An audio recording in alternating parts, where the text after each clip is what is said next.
Assalamualaikum warahmatullahi wabarakatuh. Perkenalkan, nama saya Nurul Astuti dari Prodi Agribisnis Universitas Muhammadiyah Bandung. Kali ini kita akan membahas mengenai studi kasus riset operasional dengan metode simplex.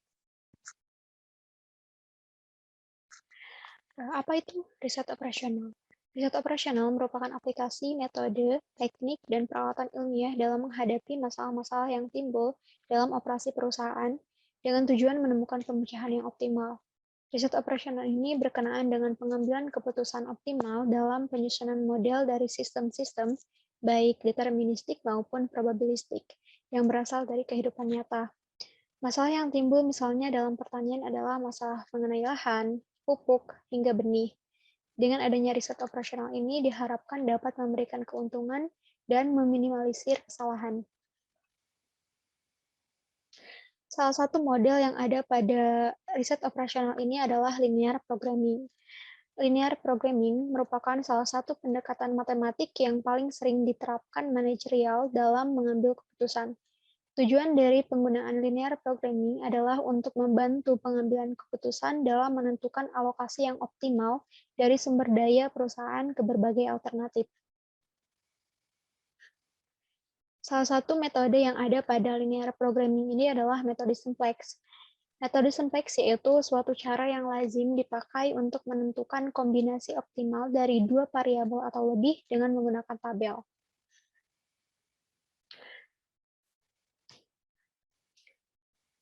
Studi kasus. Suatu perusahaan menghasilkan dua produk olahan hasil pertanian, abon daging dan nugget, yang diproses melalui dua bagian fungsi, pengolahan dan pengemasan. Pada bagian pengolahan tersedia 60 jam kerja, sedangkan pada bagian pengemasan hanya 48 jam kerja. Untuk menghasilkan satu produk abon daging diperlukan 4 jam kerja pengolahan dan 2 jam kerja pengemasan. Sedangkan untuk menghasilkan satu produk nugget diperlukan 2 jam kerja pengolahan dan 4 jam kerja pengemasan. Laba untuk setiap produk abon daging dan nugget yang dihasilkan masing-masing 80.000 dan 60.000. Berapa jumlah produk abon daging dan nugget yang optimal dihasilkan? Untuk penyelesaiannya kita ada beberapa langkah. Yang pertama, kita harus mendefinisikan variabel terlebih dahulu. Di sini kita ambil X1 itu sebagai jumlah produk olahan abon daging yang dihasilkan, dan X2 sebagai jumlah produk olahan nugget yang dihasilkan.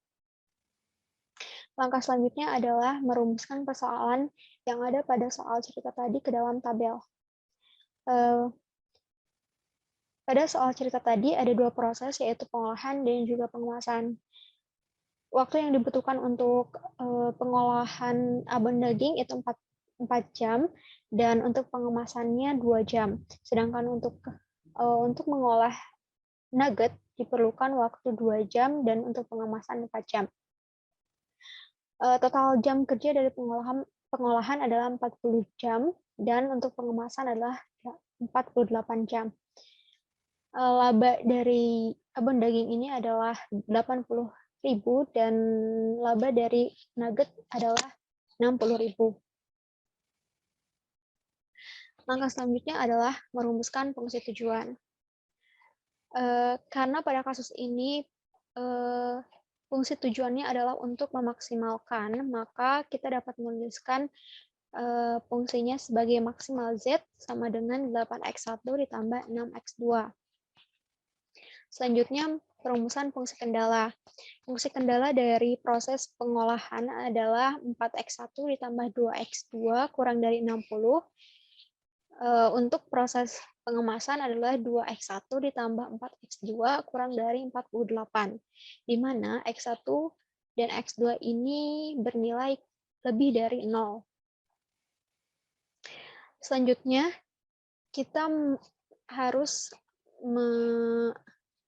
menjadikan bentuk umum dari fungsi tujuan dan fungsi kendala ke dalam bentuk baku. Untuk menjadikan bentuk baku, kita harus menambahkan variabel slack,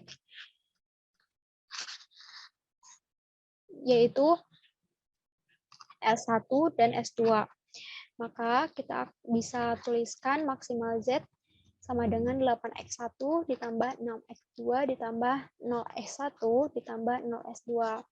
Lalu setelah itu kita harus memindahkan posisi Z sehingga hasilnya menjadi Z min 8x1 min 6x2 ditambah 2x1 ditambah 2x2 sama dengan 0. Untuk fungsi kendalanya adalah 4x1 ditambah 2x2 ditambah s1 sama dengan 60. Lalu 2x1 ditambah 4x2 ditambah s2 sama dengan 48.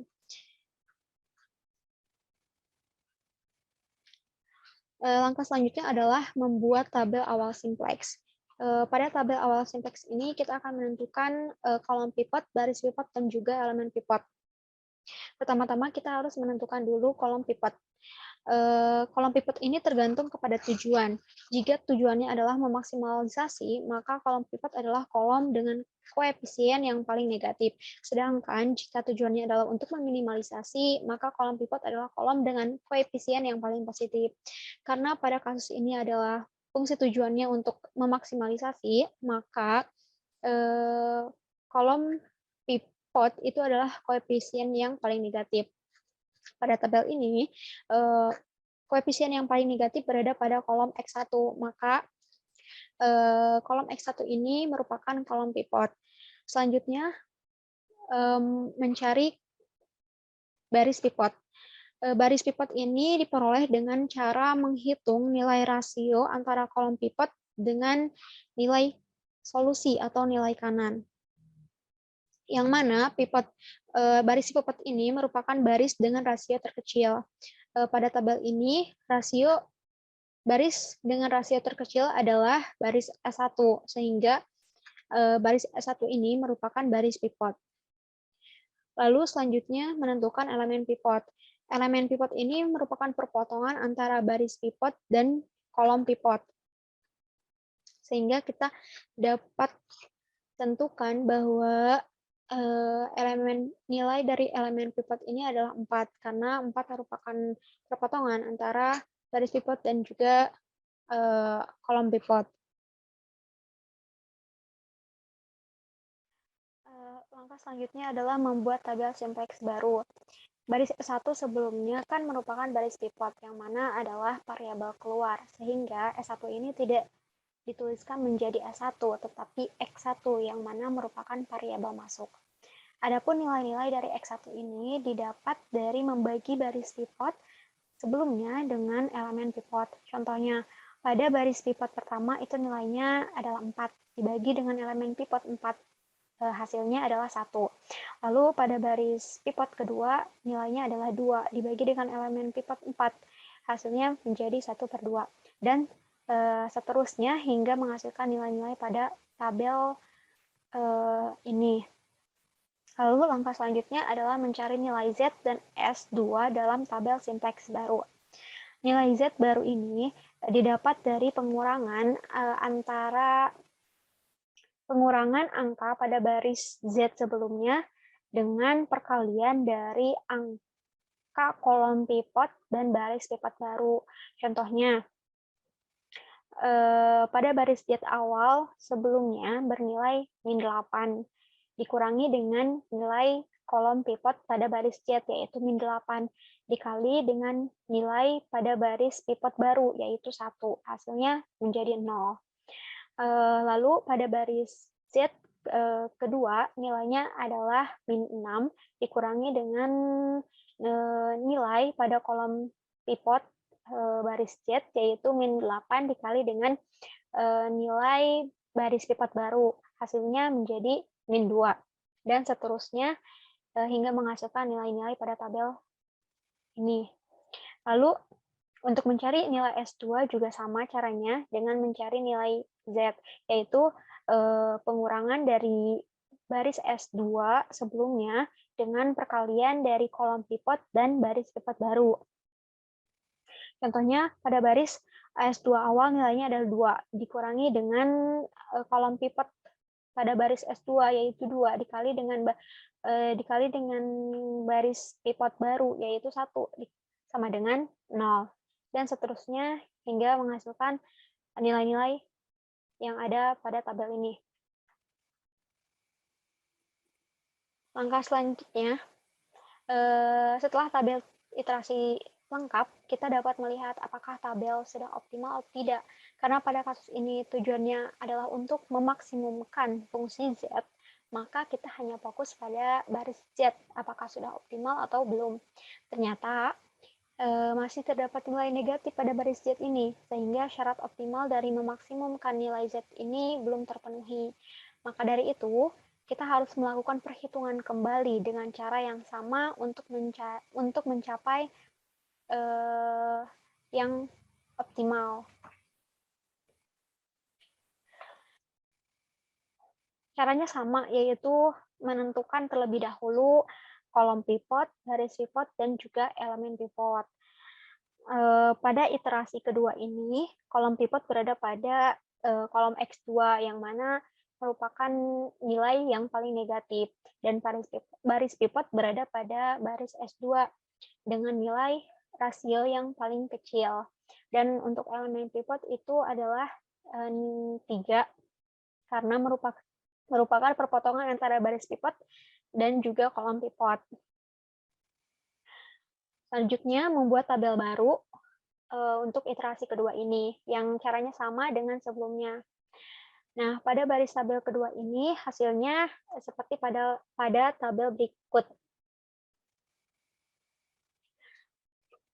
Karena nilai pada baris Z sudah tidak ada yang negatif, berarti iterasi selesai dan solusi yang diperoleh adalah X1 atau abon daging sama dengan 12, X2 atau nugget sama dengan 6, dan nilai fungsi Z-nya sama dengan 132.